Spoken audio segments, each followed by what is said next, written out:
les amis, j'espère que vous avez la forme. On se retrouve aujourd'hui pour le chapitre numéro 7, 8 et numéro 9 du livre de Dale Carnegie, Comment se faire des amis. Alors le chapitre numéro 7 s'intitule « Voulez-vous que votre conversation soit appréciée ?» C'est très facile. Intéressant. Il explique au début du chapitre que juste en écoutant des personnes, ces mêmes personnes ont fait son éloge devant les autres pour dire qu'il était génial, qu'il était fantastique, alors que il n'avait strictement rien fait. La seule chose qu'il avait fait, c'est qu'il avait écouté attentivement la personne qui était en face de lui. Pour conquérir la sympathie d'une personne, pour la mettre en humeur, pour la mettre dans votre lit, non ça c'est pas écrit dans le livre, pour la mettre en humeur favorable et finalement la rallier à votre cause, il vous faut avant tout lui accorder votre attention exclusive lorsqu'elle s'exprime. Rien n'est plus flatteur. Ça vous est sûrement déjà arrivé les amis de parler à quelqu'un, de vouloir vraiment exprimer quelque chose parce qu'il s'est passé un truc de fou par exemple dans votre vie. Vous allez voir la personne, vous commencez à lui parler et la personne coupe très vite court, elle en a strictement rien à foutre et elle vous parle d'elle parce que ce qui l'intéresse c'est ce qui s'est passé dans sa propre vie, pas ce qui s'est passé dans votre vie. Est-ce que ça fait plaisir? Non, parce que quand vous avez quelque chose à raconter, vous avez envie que la personne en face est réceptive. Alors bien sûr ça va dans les deux sens, une conversation,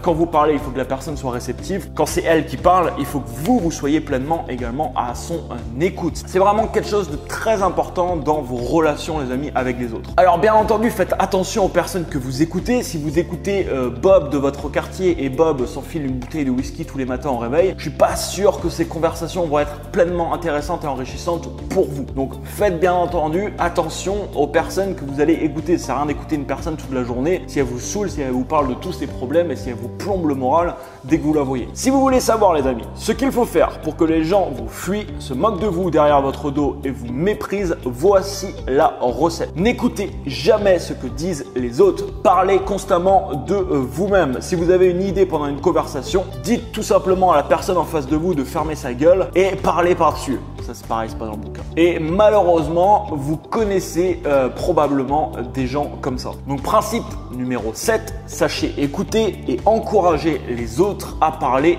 d'eux-mêmes. Rien que le fait de faire ça, la personne, c'est clair qu'elle va vous trouver sympathique, elle va vous trouver bien. Alors que vous aurez strictement rien fait. Vous aurez juste écouté attentivement la personne. On arrive au chapitre numéro 8. Comment intéresser les autres? Si vous parlez les amis aux gens de ce qui les intéresse, ils seront tout de suite intéressés et captivés et prêts à discuter avec vous. Et c'est tout à fait vrai. Si aujourd'hui par exemple vous venez me voir et vous me parlez de politique ou je sais pas des sujets qui m'intéressent absolument pas, je vais pas du tout être captivé par la conversation. Et vous c'est pareil, si quelqu'un vient vous voir, vous parlez de trucs, de jardinage par exemple, si c'est pas du tout votre truc, vous n'allez pas être intéressé. Par contre si une personne vient me voir demain, qu'elle me parle je sais pas de projet pour changer le monde, de marketing, elle me parle de développement personnel, elle me parle de tout ce qui me passionne dans ma vie, forcément je vais être beaucoup plus intéressé par participer déjà à la conversation et je vais être beaucoup plus captivé justement par cette conversation. Si vous arrivez donc à découvrir les centres d'intérêt d'une personne, vous avez une carte à jouer. Par exemple, ce que vous pouvez faire, c'est quand vous rencontrez quelqu'un, dans le but d'obtenir quelque chose en particulier de cette personne, ne commencez pas à lui parler de ça. Ne commencez pas à lui parler, ok j'ai envie que tu fasses ça,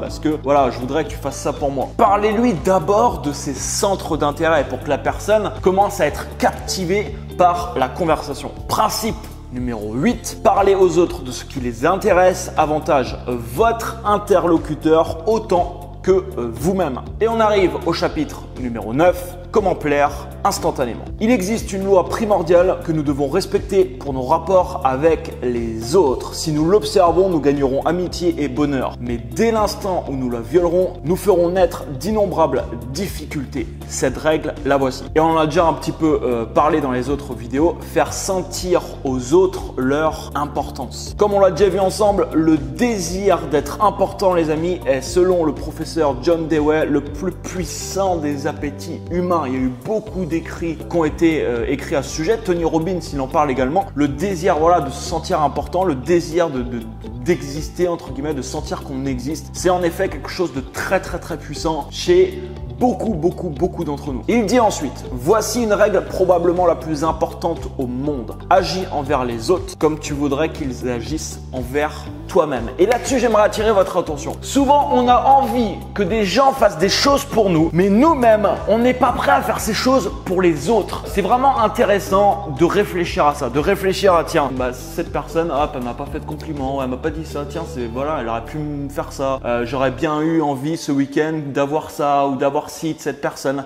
Mais est-ce que nous-mêmes, on est prêt à le faire? Est-ce que nous-mêmes, on l'a fait? Et c'est très important d'avoir cette réflexion parce que souvent, il y a des personnes qui veulent des choses, mais eux, dans leur vie, ils n'apportent en aucun cas ces choses à d'autres personnes. Et forcément, ça coince au bout d'un moment. Parce que si vous voulez constamment recevoir sans vous donner également aux autres, il y a un moment où voilà, ça va pas le faire. Si vous arrivez à en faire en sorte dans une conversation que la personne en face de vous se sente important, il y a de très grandes chances que la conversation se passe extrêmement bien. Imaginez que vous voyez une fille passer dans la rue. Vous la trouvez vraiment super jolie et vous avez envie d'aller lui dire ok. Vous courez après elle, vous la stoppez et vous lui dites voilà, je t'ai vu passer dans le parc là tout de suite et je te trouve vraiment très charmante. J'avais vraiment envie de te le dire. À votre avis, comment la personne va réagir? Même si la personne est en couple, même si voilà, elle s'intéresse absolument pas à vous, la personne elle va bien réagir parce que ça fait plaisir à entendre. Et c'est tout à fait logique. Posez-vous la question, si ça vous arrive ça à vous demain dans la rue, est-ce que ça vous ferait plaisir? Certainement que oui. Et derrière cette toute petite discussion,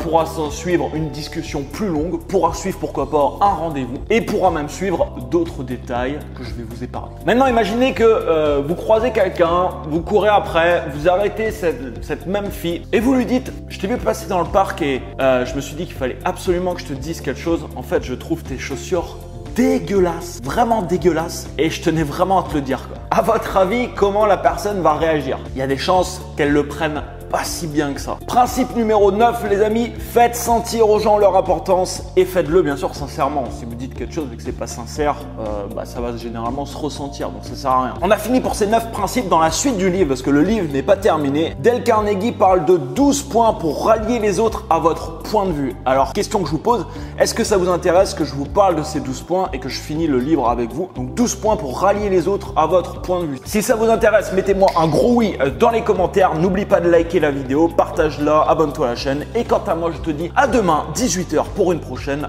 vidéo. Ciao ciao.